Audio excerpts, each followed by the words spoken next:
अस्सलामु अलैकुम वरहमतुल्लाहि वबरकातुहू।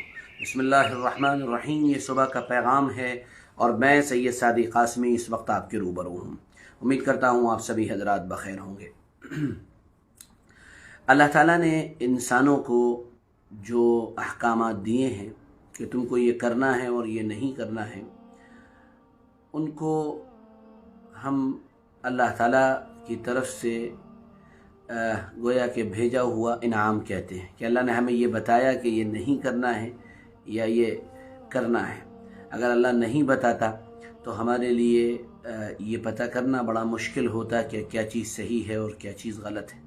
इसी तरह अल्लाह ताला ने हमको ये बताया है कि मेरे तुम्हारे ऊपर ये हुकूक हैं, यानी मैं ये अहकामात तुमको दे रहा हूँ या मैं जो कहता हूँ तुमको वो करना है और ये मेरा तुम्हारे ऊपर हक़ है। ये बहुत सारे हक़ हैं। मिसाल के तौर पे अल्लाह ताला ने फरमाया मेरी इबादत करो, तो इबादत करना गोया कि अल्लाह का हक़ है, हमें इबादत करना ही है। इबादत में नमाज है, रोज़ा है, ज़िक्र है, तिलावत है और दीगर बहुत सी चीज़ें आती हैं। इसके अलावा अल्लाह ताला ने कुछ अहकामात वो दिए हैं या कुछ चीज़ें वो बताई हैं जिनके बारे में ये कहा जाता है कि ये बंदों के हक़ हैं, कि इनको अदा करना ज़रूरी है, इसलिए कि ये एक बंदे का बंदे पर हक़ है, एक आदमी का एक आदमी पर हक़ है। और ये तमाम चीज़ें हुकूकुल इबाद कहलाती हैं। पहले अहकामात को हुकूकुल्लाह कहा जाता है, दूसरे अहकामात को हुकूकुल इबाद कहा जाता है, यानी बंदों का हक़। हमारे समाज और माशरे में बहुत हद तक, ये तो नहीं कहेंगे मुकम्मल तौर पर, लेकिन 2-4-10% लोग इबादत तो करते हैं, वो नमाज, ज़िक्र, दुआ, तिलावत, इन सब चीज़ों में लगे रहते हैं। लेकिन आप गौर ये करेंगे कि हुकूकुल इबाद यानी बंदों के हक़ की अदायगी में हम लोग बहुत कमज़ोर हैं, हम लोग बहुत पीछे हैं। बंदों का हक़ बहुत अहम है। अल्लाह ताला कभी कभी अपना हक़ तो माफ़ कर सकता है, लेकिन बंदों का हक़ अल्लाह माफ़ नहीं करेगा।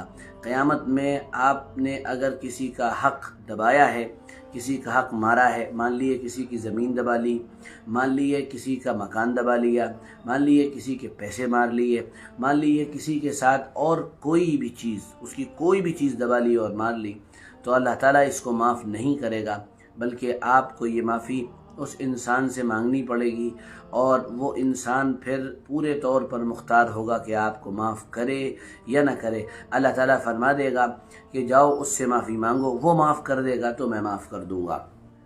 ये बात अगर आपके जहन में बैठ गई हो तो फिर मैं एक बहुत अहम वाक़या आपकी खिदमत में छोटा सा पेश करने जा रहा हूँ।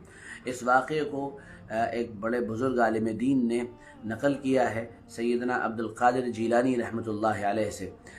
वो फरमाते हैं कि एक आदमी था, उसका इंतकाल हो गया। उसको किसी ने ख्वाब में देखा, पूछा क्या मामला हुआ, तो उसने कहा कि मेरे गुनाह तो माफ़ हो गए हैं, मेरी मग़फ़िरत तो हो गई है, मगर अभी तक जन्नत का दरवाज़ा मेरे लिए नहीं खुला है। लोगों ने उससे पूछा, जिसने ख्वाब में उसे देखा था उसने पूछा कि ये तुम्हारे साथ क्यों हुआ, तुम तो बड़े नेक आदमी थे। कहा हाँ, नेकी की वजह से मग़फ़िरत तो हो गई और जन्नत का दरवाज़ा इसलिए मेरे लिए नहीं खुला है कि पड़ोसी के यहाँ से एक सुई में मांग कर लाया था और वो सुई अभी तक मैंने पड़ोसी को वापस नहीं की थी, यहाँ तक कि मेरा इंतकाल हो गया।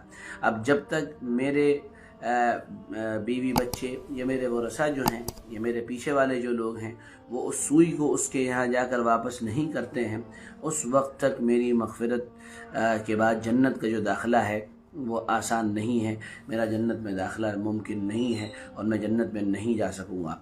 आपने देखा कि एक सुई दबा लेने के नतीजे में, भूल कर अपने पास रख लेने के नतीजे में कितनी ज़बरदस्त पकड़ है अल्लाह की तरफ से।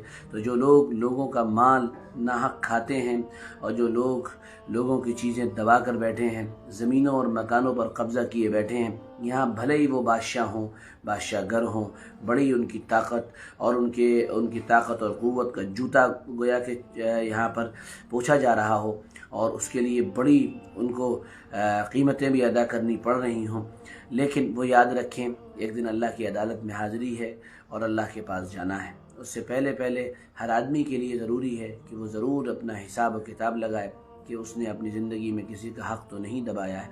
اگر حق دبایا ہے تو خدا کے واسطے اس حق کو ادا کرے. اس سے جا کر نہیں ہو سکتا تو معافی مانگے، تو انشاءاللہ اللہ تعالیٰ معاف بھی فرما دے گا اور اللہ تعالیٰ مغفرت بھی فرما دے گا. لوگوں کے حقوق ادا کرنے کی پوری بھرپور کوشش کریں. اللہ ہم کو عمل کی توفیق عطا فرمائے. آپ کو پیغام کیسا لگا ضرور بتائیے گا اور اچھے کمنٹس کریے گا، اور ساتھ میں یہ بھی درخواست کروں گا ہمارے اس پیغام کو شیئر کرنا نہ بھولیں. جتنے حضرات دیکھ رہے ہیں وہ تو شیئر ہی کر دیں. انشاءاللہ کل پھر ملیں گے. اجازت دیجیے. السلام علیکم ورحمۃ اللہ وبرکاتہ.